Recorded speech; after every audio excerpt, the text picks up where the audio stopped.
नमस्कार। आप सभी का आप सभी के अपने चैनल जय गुरुदेव उत्तराखंड पर एक बार फिर से बहुत बहुत स्वागत है।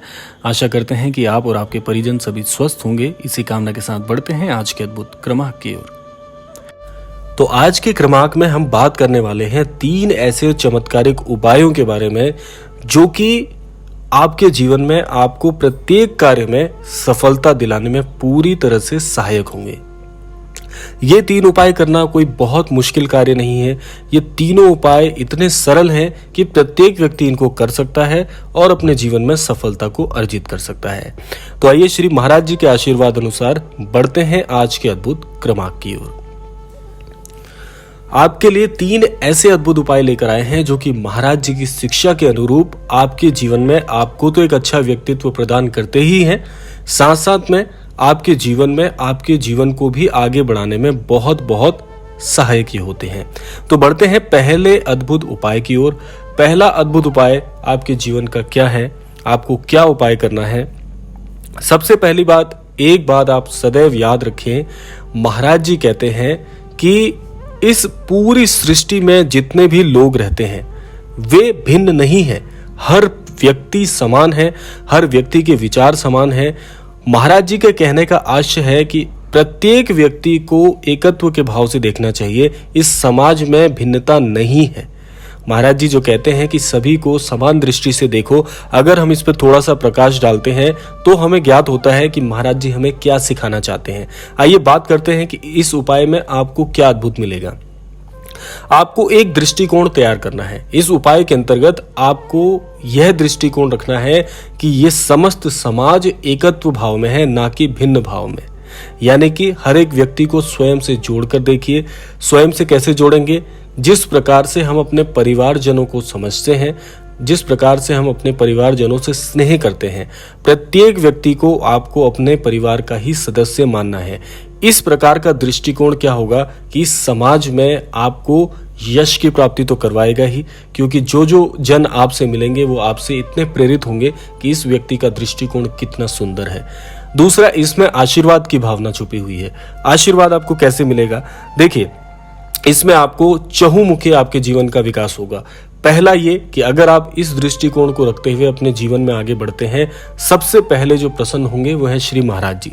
श्री महाराज जी की शिक्षाओं के अंतर्गत अगर आप चलते हैं तो आपको सबसे पहला आशीर्वाद मिलेगा श्री महाराज जी से। दूसरा आशीर्वाद मिलेगा प्रत्येक उस व्यक्ति से जिससे आप जुड़ेंगे, क्योंकि आप जानते हैं कि जब आप किसी से अत्यंत स्नेह करते हैं तो उस स्नेह के बदले आपको स्नेह प्राप्त होता है, और स्नेह अपने आप में एक आशीर्वाद की भावना होती है। इस प्रकार से यदि आप अपने जीवन में यह परिवर्तन करते हैं, इस उपाय को करना प्रारंभ करते हैं, आप यकीन मानिएगा कि कुछ ही दिनों में, मैं आपको महीने साल नहीं बता रहा हूं, मैं आपको कह रहा हूं कि कुछ ही दिनों में आपके व्यक्तित्व में बदलाव आ जाएगा।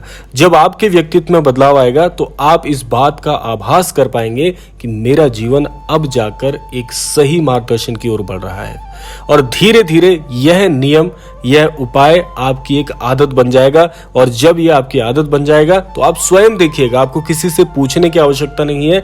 स्वयं आप देखिएगा आपके जीवन में आप धीरे धीरे हर क्षेत्र में सफल होते चले जाएंगे। यह है पहला उपाय जो कि आपको निश्चित तौर पर करना ही चाहिए। अब बढ़ते हैं दूसरे उपाय की ओर। अब दूसरा उपाय क्या है? यह भी महाराज जी की शिक्षा के अंतर्गत है। महाराज जी कहते हैं कि जीवन में जो भी आपके कोश हैं, बड़े ध्यान से इस उपाय को समझिएगा। यह उपाय यदि समझ गए तो जीवन के महत्व को समझ जाएंगे। महाराज जी कहते हैं कि जो भी आपके कोश हैं, उन कोशों को धीरे धीरे से आवंटित करना शुरू करिए, खाली करना शुरू करिए। तब आपके कोश जो है वो पुनः भर जाएंगे, और जितना आपके पास होगा उससे कई गुना आपको मिलेगा। अब इस बात पर यदि महाराज जी की इस शिक्षा पर अगर हम प्रकाश डालें तो क्या सीखने को मिलता है? महाराज जी कहते हैं कि चाहे आपके पास कोई भी कोश हो, चाहे वो ज्ञान के कोश हो, धन के कोश हो, बुद्धि के कोश हो, या किसी प्रकार की शिक्षा के कोश हो, वो सारे आपको धीरे धीरे खाली करने प्रारंभ करने होंगे। अब सुनने में आपको थोड़ा अटपटा लग रहा होगा कि हम अपने कोश आखिर खाली क्यों करें। लोग तो अपने धन को या अपने किसी भी चीज को एकत्रित करते हैं, हम खाली क्यों करें? अब देखिए, इसमें क्या बात है। इसमें सबसे महत्वपूर्ण बात यह है कि जब आप अपने भाग से, भाग का अर्थ यहां पर यह है कि अपने पास से किसी भी वस्तु का, ज्ञान का, धन का, श्रम का दान करना प्रारंभ करते हैं, तो उससे क्या होगा कि जब आप अपने कमाए हुए, अपने अर्जित किए हुए संसाधनों का दान करना प्रारंभ करते हैं, तो वो आपके द्वारा कमाया गया यश, कीर्ति, धन, वो सब में आवंटित हो जाता है। इसमें भी एकत्व का भाव नहीं है, इसमें भी भाव है सभी का, सभी को प्रदान करने का। अब है क्या, एकत्व का आशय यहां पर यह था कि पहले आप एकत्व यानी अपने बारे में सोचते थे, यहां पर आपको सब तक पहुंचाना है। उससे क्या होगा कि जब सबको आप प्रदान करना शुरू करेंगे, सबको बांटना शुरू करेंगे, तो सभी से आपको अर्जन होगा। अर्जन कैसे होगा कि जिन जिन की आप सहायता करेंगे, वहां से जब वो आपके लिए दुआ करेंगे कि हे ईश्वर, इस अमुक व्यक्ति ने मेरी सहायता की, इसका ध्यान रखना, इसको जीवन में आगे बढ़ाना, भले ही वह मुख से ना कहें, लेकिन उनका अंतर्मन आपको अवश्य दुआएं देगा।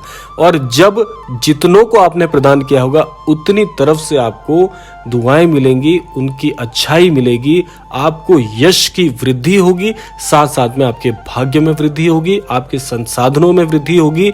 एक बात अवश्य ध्यान रखिएगा कि आज के इस काल में, आज के इस समय में प्रदान करने वाले बहुत कम है, लेने वाले ज्यादा है। इसीलिए आपको बनना है देने वाला हाथ। क्योंकि मैंने पहले भी कई क्रमांकों में इस विषय पर चर्चा की है। आज इसलिए यह महत्वपूर्ण है चर्चा का विषय, क्योंकि बहुत कम लोग इस बात को जानते हैं कि सदैव दूसरों की सहायता करने वाले बहुत कम हैं। कुछ ही प्रतिशत लोग हैं जो आज दूसरों की सहायता करने में विश्वास करते हैं। नहीं तो प्रत्येक व्यक्ति आज अपने कोषों को भरना शुरू कर रहा है और ये क्रम चलता आ रहा है। तो इसीलिए आपको यह उपाय करना है, यह नियम बनाना है कि जितना भी अर्जन आप करते हैं, उसके हर कोष का कुछ प्रतिशत बांध लीजिए और वो आपको दूसरों की सहायता में लगाना है। क्योंकि आपके कर्मों को, आपके भाग्य को वृद्धि कराने वाला ये सबसे मजबूत पात्र है। बहुत कम लोग इस बात को जानते हैं, बहुत गूढ़ रहस्य है ये।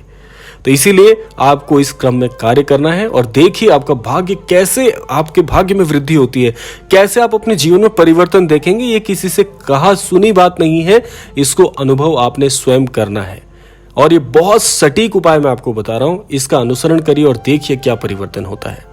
अब बात कर लेते हैं तीसरे अद्भुत उपाय की, जो कि सबसे ज्यादा महत्वपूर्ण है। बड़े ध्यान से इस उपाय को सुनिएगा। तीसरा उपाय जो है वो सबसे महत्वपूर्ण इसलिए है क्योंकि इस उपाय में आपको क्या करना है। देखिए, आपको श्री महाराज जी के साथ समय व्यतीत करना है ज्यादा से ज्यादा। अब आप कहेंगे ये कैसे संभव हो सकता है? बिल्कुल संभव है, मैं आपको बताता हूं। जहां पर भी आपका गृह स्थान है, जहां पर भी महाराज जी को आपने विभूषित किया हुआ है, जहां पर भी आपने उनको स्थान दिया हुआ है गृह स्थान में, वहां पर आपको कुछ समय महाराज जी के साथ प्रतिदिन व्यतीत करना है। कैसे व्यतीत करेंगे? महाराज जी के समक्ष आप बैठ जाएं और मन से मन की बातें होने दीजिए। देखिए, ये बात है अनुभव की। अगर आप, वैसे बहुत से लोगों की एक परेशानी होती है कि महाराज जी के समक्ष बोल नहीं पाते।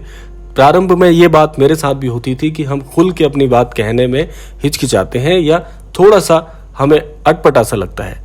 ये बात सत्य है। अब इसको आप पूर्ण कैसे करें? प्रारंभ में आपको क्या करना है कि समय व्यतीत करने के लिए महाराज जी के समक्ष आप बैठ जाएं और हृदय से हृदय की बात होने दीजिए। क्योंकि हृदय जो होता है वो कभी किसी से हिचकिचाता नहीं है। पहले आप हृदय से, अपने हृदय से महाराज जी के साथ अपने मन की बात रखिए। जो भी आपकी मनोकामना है, जो भी आप कार्य, जिसमें भी आपको अड़चने आ रही हैं, अटकलें आ रही हैं, कोई भी बात हृदय की आप महाराज जी से हृदय की बात कहें। उससे क्या होगा, आपको एक ऐसा अनुभव होगा कि जैसे आपका हृदय हल्का हो गया है। और सबसे जरूरी ये भाग होता है, क्योंकि हमारे मन में इतना वजन हम डालते हैं, अपनी बुद्धि पे इतना वजन डालते हैं, जीवन को इतना जटिल हमने मान लिया है कि हम कहना भूल सा गए हैं। इसीलिए हृदय से हृदय की बात होने दीजिए। सारी बात महाराज जी के समक्ष रख के चैन से आप सो जाएं और रोजाना ये अभ्यास करें। जब ये अभ्यास आप नियमित रूप से करने लगेंगे तो आपकी एक आदत बन जाएगी कि अपने हृदय में आप कोई बात रख नहीं पाएंगे बिना महाराज जी को कहे हुए। उससे क्या होगा कि जब आपकी प्रतिदिन महाराज जी से वार्तालाप चल रही होगी, महाराज जी आपकी हर एक बात को धीरे धीरे आपके जीवन में परिवर्तन के माध्यम से प्रेषित करना शुरू कर देंगे और उस दिन आपको यह अनुभव होगा कि महाराज जी से आपका जो संबंध है वो बहुत बहुत अगाध हो गया है और ये बहुत प्रत्यक्ष रूप से आपको अनुभव होगा। और ये भी एक ऐसी बात है जो आपके मेरे कहने या सुनने से नहीं होगी, आपके अनुभव से होगी। कुछ दिन आप इसको करके देखिए, ये कार्य बहुत शीघ्र हो जाता है क्योंकि आपको बस थोड़ा यह समय लगता है कि आप अपनी बात धीरे धीरे बताना शुरू जब कर देंगे तो आपका कोई दिन ऐसा नहीं जाएगा जहां पर आपको यह लगेगा कि आज मैंने महाराज जी से अपने हृदय की बात नहीं कही है, आज का दिन कुछ अधूरा सा है, आपको ऐसा लगेगा। तो ये 3 उपाय जो मैंने आपको बताए हैं, इसको आप निश्चित तौर पर जीवन में लेकर आए और आप देखिएगा ऐसे ऐसे चमत्कार, ऐसे ऐसे दृश्य आपके जीवन में घटना स्वरूप में अवतरित होंगे जो आपने कभी सोचे भी नहीं थे। तो यह 3 उपाय आप अवश्य कीजिएगा। आशा करते हैं 3 उपाय आपको अवश्य ही समझ में आए होंगे। कोई भी आपके मन में प्रश्न है तो आप प्रतिक्रिया स्वरूप में हमें प्रेषित कर सकते हैं। समय के अनुरूप आपको उसका प्रत्युत्तर अवश्य मिलेगा। अब समय आ गया है विदा लेने का। विदा लेने से पूर्व समय है प्रार्थना का। यही प्रार्थना करना चाहूंगा कि श्री महाराज जी सभी को सद्बुद्धि प्रदान करें, सन्मति प्रदान करें और इस संपूर्ण सृष्टि का कल्याण हो। इसी कामना के साथ विदा लेते हैं। मिलते हैं अगले क्रमांक में। तब तक के लिए जय श्री राम, जय गुरुदेव, जय उत्तराखंड।